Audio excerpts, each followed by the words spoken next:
Hello and welcome to IGCSE Mathematics 0580 extended course. In this video, we will cover syllabus topic E1, which is about number, module E1.1 part 1.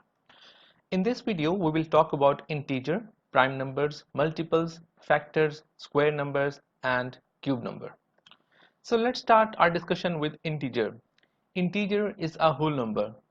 For example, 3, 4, -6, -9, etc. It means that integer must be a whole number without any decimal place. It should be a perfect number. And as you can see on the screen, in the crosses, it should not be a decimal number. For example, 3.4, -0.6, 5.77, and so on. Now, if somebody asks you 3.0, somebody asks you like either 3.0 is an integer or not. Now, if you look at the definition, we are saying it's a whole number. You should know that after decimal, if you have only zeros, even you put like so many zeros, it has no value. It is still equals to only 3. Therefore, 3 is an integer. But if you say like 3.0001, now because you have a digit other than 0, therefore this whole number 3.0001 is not an integer. Prime number. It is a number which is divisible by itself and 1. So, for example, prime number starts with 2 in fact. So, because 2 has only 2 divisor, number 1 and the 2 itself. In the same way, you can see 3 has 2 divisor, number 1 and number 3 itself. Number 4 is not a prime number because 4 can be divided by 2. So it means that all these prime number 2, 3, 5, 7, 11, 13, 17 and so on, they have only 2 divisor, number 1 and the number itself. And one important note, we take only positive numbers as prime number. Multiples. Multiple basically, simply speaking, you can say multiple is a table of that number. For example, multiple of 7. It is the table of 7. 7 ones are 7, 7 twos are 14, 7 threes are 21 and so on. In the same way, multiples of 5 is once again the table of 5 starting with 1. 5 ones are 5, 5 twos are 10, 5 threes are 15 and so on. Square number is again is a very simple concept to understand.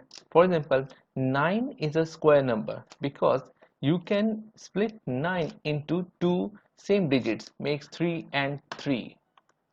In the same way, 49 is a square number because 49 can split into two equal digits. If you multiply these two digits, that makes 49. 7 into 7 is 49. Therefore, 49 is a square number. So you can think of many other number as square number. For example, you can think of 4 for the 16. So 16 is a square number. 5 5 are 25. So 25 is a square number. 6 6 are 36. 36 is a square number. So I hope it makes sense. Cube number. In cube, basically you just split a number into 3 digits which are similar and you multiply those 3 digits. That should make that number. For example, 8 can be split into 2 into 2 into 2. That makes 8 again. So it means 8 is a cube number. 27, 3 into 3 into 3 make 27 means 27 is a cube number. In the same way, you can think like 4 into 4 into 4. That makes it 64. It means 64 is a cube number. Next term is HCF or highest common factor. To understand what is HCF, let's examine this question. It says find the HCF of 16 and 24. Right guys, so just look at that word factor, highest common factor. It means that we are going to find out the factors of number 16 and 24 and then we will look the highest between these two factors. So first of all, we will write the factors of 16 and we know that every number has a factor of 1. So 16 has a factor of 1, 2 8 is 16, so 2 is a factor. 3 doesn't go to 16, so 3 is not a factor. 4 is 16, so 4 is a factor. 5 is not a factor. 6 is not a factor. 7 is not a factor. 8 2s are 16, so 8 is a factor, and then 16 itself is a factor. Right. In the same way, let's write down the factors of 24. So once again, start with the 1 and then 2, 2 12 are 24, so 2 is a factor. 4, 4 6 are 24, so 4 is a factor. 5 is not a factor of 24. 6 4s are 24, so 6 is a factor. 7 is not a factor. 8 is a factor. 8 3s are 24. 9 is not a factor. 10 is not. 11 is not. 12 2s are 24, so 12 is a factor, and 24 itself, right? So now in order to find the HCF, as we know, this it says highest common. It means the highest number that is common between 16 and 24. See, there are three numbers are common. 2 is there, 2 is there, 4 is there, 4 is there as well, 8 is there, and 8 is there. That is it. There are three number common, but we're looking, as we know, we're looking at the highest number, so 8 is the winner. It means that 8 is the HCF of 16 and 24. There is another easy way of doing it. That is, just write this number 16 and 24 like this. The condition is that you will write all the prime numbers here, but that prime number must divide 16 and 24 simultaneously, right? So as we know, like 16 is an even number, 24 is an even number, so it means that 16 and 24 can go on with 2. So 2 is here, so 2 8s are 16 and 2 12s are 24. Once again, 8 and 12 can go on 12 on 2, so 2 4s are 8 and 2 6 are 12. 4 and 6, once again they are even numbers, so we can divide them with 2 again, so 2 2s are 4 and 2 3s are 6. Now the only trick involved is that you must stop when you come across a situation when a single number cannot divide whatever you have. Maybe you have 2 or 3 numbers here, but you have to stop when a single number cannot divide all of those numbers, 2 3 4, or how many numbers you can have you already written here. Now you have to just multiply these numbers available on the left side of it. It means 2 into 2 into 2, which is equals to 8. So depending on the situation, sometime this making a factor will really help, and sometime this LCM method, I mean, purely this is an LCM method, but it can be used to find the HCF as well. So sometimes depending on the situation, it can be helpful as well.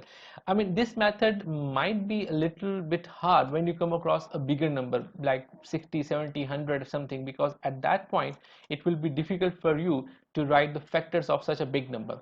But with this method, no matter the number is small or big, you can make the factors very easily with the prime factors written on it, and you have to stop when a single number cannot divide these numbers together. I hope it makes sense.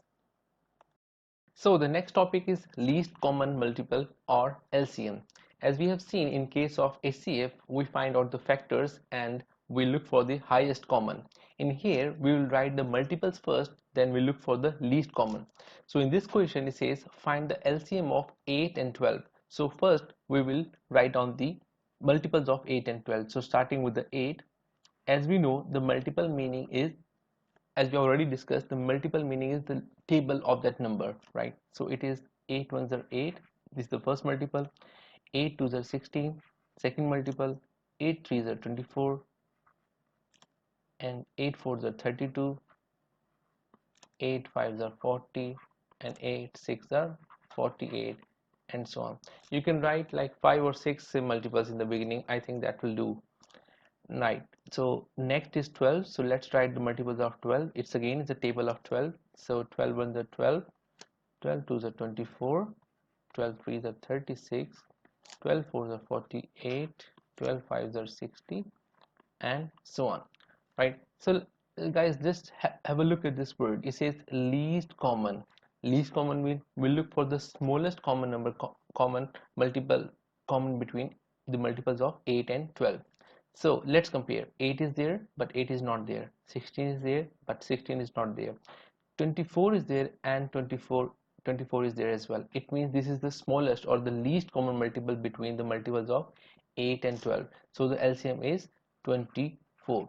As you can see, there are some other common number as well. For example, 48 is there, 48 there as well. But this is not the least because we're looking for the smallest.